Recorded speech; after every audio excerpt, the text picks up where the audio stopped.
Enw fi Owain a nes I astudio Daearyddiaeth yn Prifysgol Abertawe. Peth gorau am Prifysgol Abertawe wedyn ni oedd cwrdd â gymaint o pobl newydd.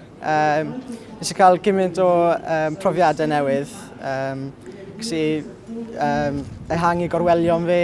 A nes I chance I astudio pwnc fi a lot mwy manwl I beth oeddwn ni'n ffindio'n diddorol yn yr ysgol. O ran clwbiau cymdeithasau, fi wedi bod yn lan o llawer nhw. Nes I ymuno da'r gymgym, sef y Gymdeithas Cymraeg. O'n i'n is-lywydd i'r gymgym erbyn diwedd, a nes I cwrdd â lot o pobl oedd hefyd siarad Cymraeg, a nes I studio'r un pwnc fi yn y Gymraeg hefyd. So nes I helpu gili yn ystod y blynyddoedd. A mae'r cymdeithasu yn reit dda.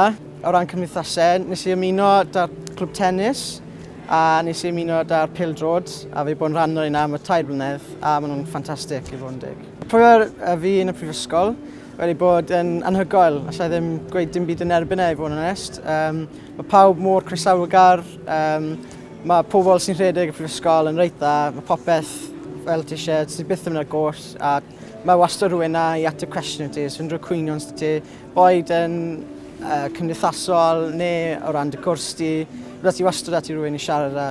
O ran y dyfodol, ar hyn y byd fi ar internship da Academi Hywel Teifi. Fi'n helpu sefydlu cyrsiau newydd ar gyfer oedolion yn y Gymraeg. A fi wedi cael cynnig I wneud cwrs meistr yma yn y flwyddyn nesaf.